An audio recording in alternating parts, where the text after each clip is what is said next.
How's it going, guys? I'm back with another new comic book day haul, and I hope everyone had a good Thanksgiving. But aside from the new comic book day books, I got some stuff at the Bakersfield Comic Con, which I attended to this past weekend. So I'll go ahead and start with that. At the con, I went ahead and picked up Gorillas, Brand Rebels, Gorillas Volume 2. It's funny, I think both of these books I picked up are from Moni. But um, Gorillas has been resolicited in previews, I think, because of the fourth and last volume will be coming out in a couple months. And I decided to start volume one, and I threw it into the previews list.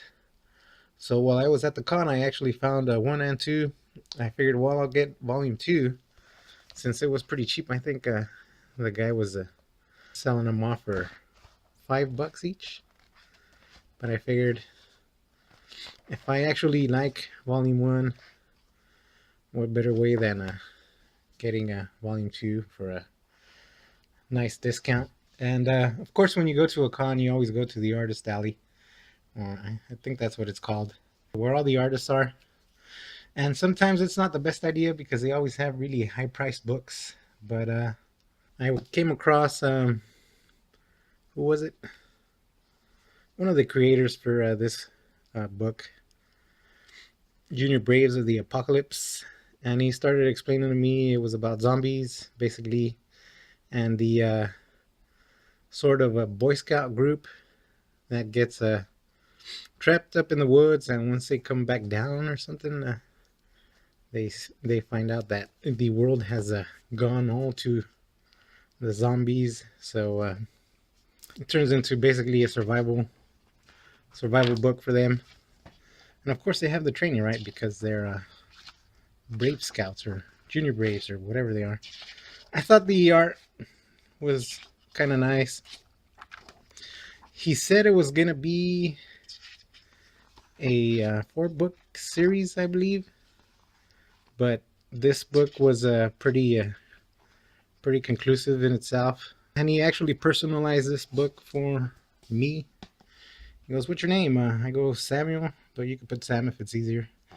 And I thought it was pretty funny that he put there, "Stay Alive." Michael Tanner, I think he's one of the writers.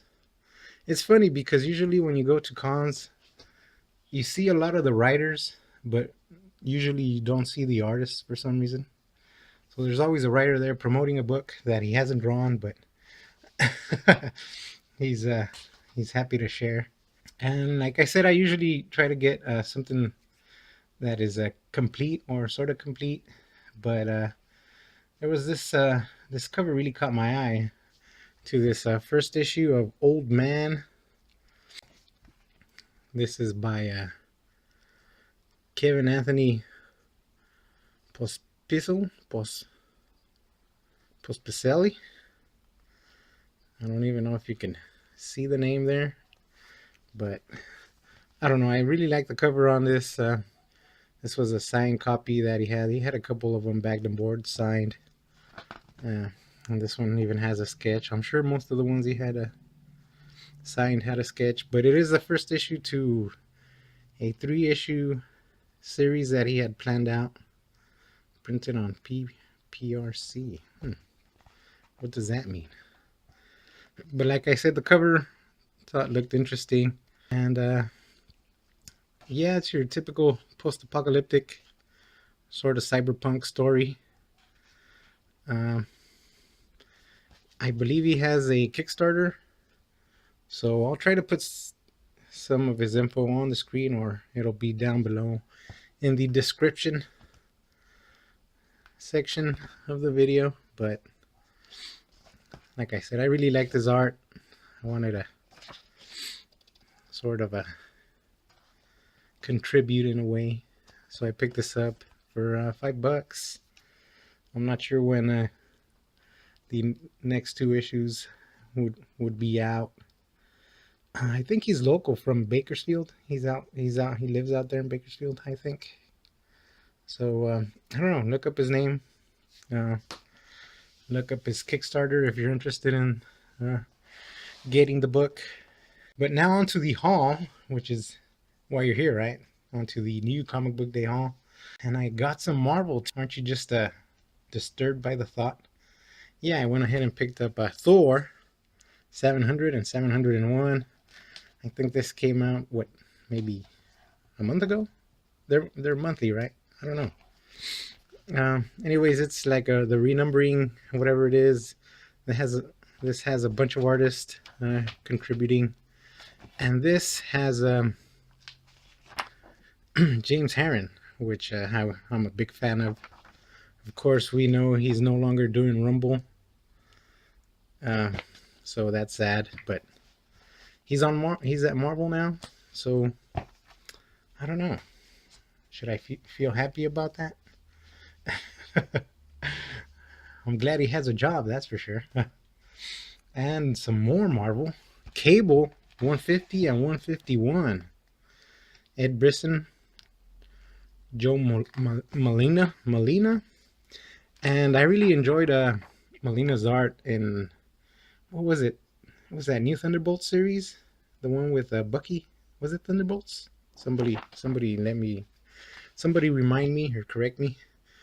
But I really enjoyed his art in that series. I don't know up to what issue I got with that one, but you know, his art just takes me back to the days of comic book goodness of the 90s.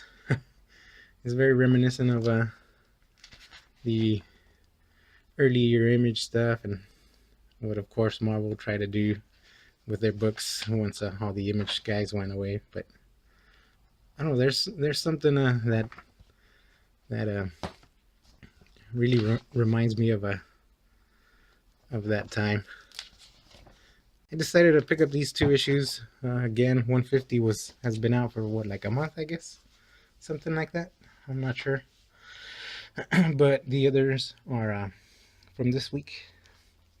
Then, of course, I had to pick up some more Teenage Mutant Ninja Turtles Universe. This is number 16. And what's better than TMNTU? Well, when you have Giannis Milono doing a story, you know, you can't go wrong. Yeah, that got me excited to read this new arc of TMNT Universe. There is a second story written by Eric Anderson and Michael Dialinas. So the man that drew The Woods is doing a story in the back of this, somewhere in the back. Usually the second story in these is very short, maybe like sometimes 2, sometimes 4 pages long. But so yeah, more TMNTU. It's a lot of fun when you know, just get through a lot of characters and different stories. I really enjoy that title. Some stories are better than others, of course. But then I have The Unsound, issue 6, Colin Bunn, JT Cole. Big fan of Cole's art in this one. The story's kind of gone a little wry for some reason for me. I don't know. This might be the last issue, or was it going for 8-issue run? I don't know, but the surrealist weird art in this one is great if you're into that kind of stuff. Another one with some weird, bizarre art that is beautiful is Eleanor and the Egret, issue 5. I believe this is the last issue for Eleanor and the Egret. John Layman, with, of course, the beautiful art by Sam Keith. Just some very nice stuff by Keith.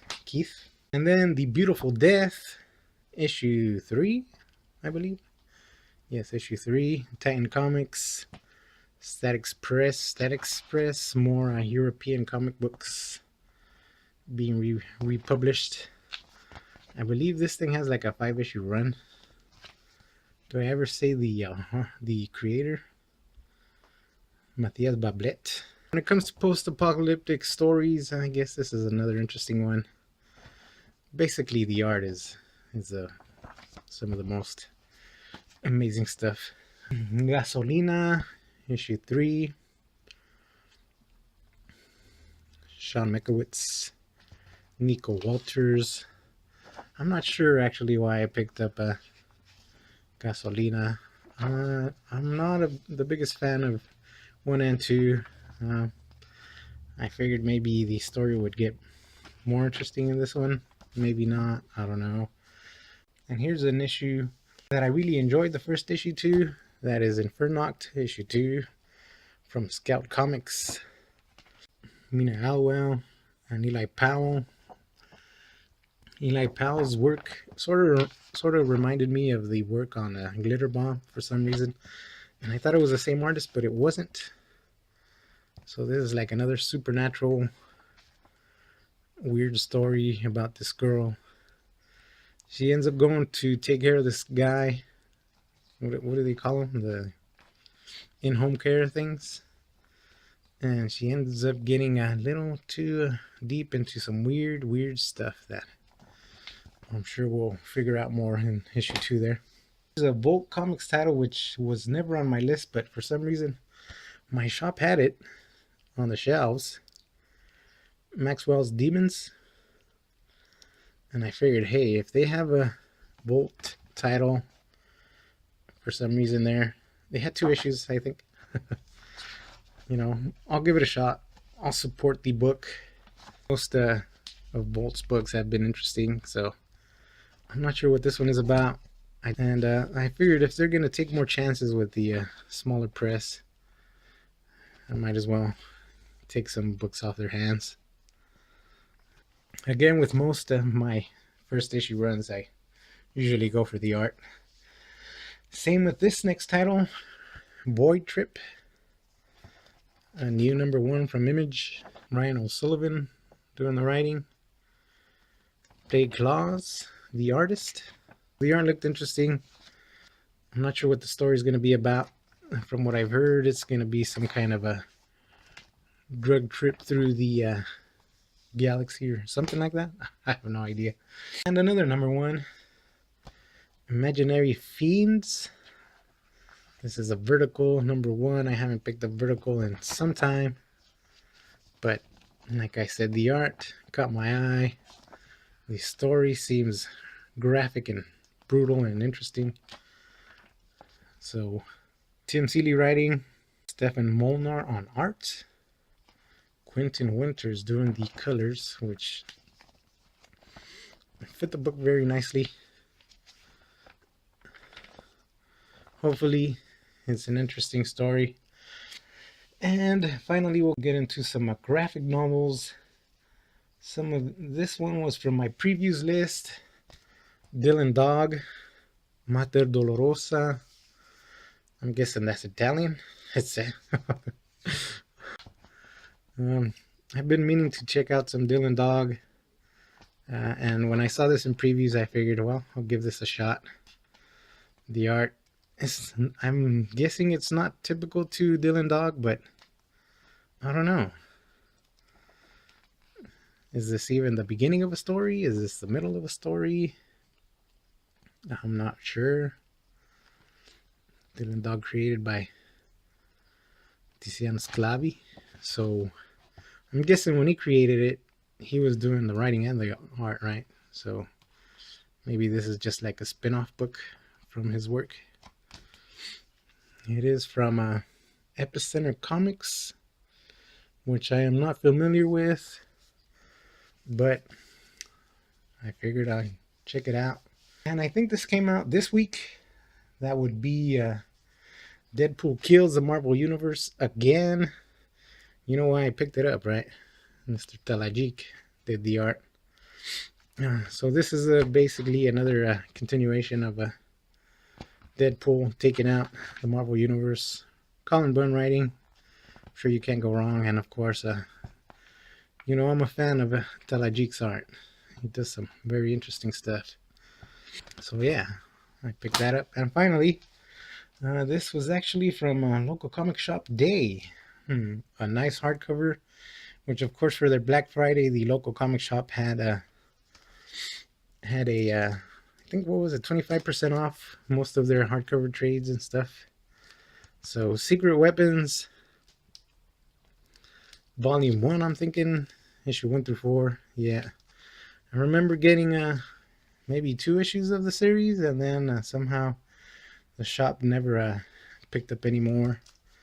But this is shrink wrapped, so I'm not planning on opening this. I still have a bunch of stuff that I haven't opened. I'm thinking about Shaolin Cowboy when I say that. But yeah, that was the ginormous haul for this week. So hopefully, like I said, everyone had a very nice break and is enjoying the nice Black Friday sales at your local comic book shops. And yes, thank you very much for watching.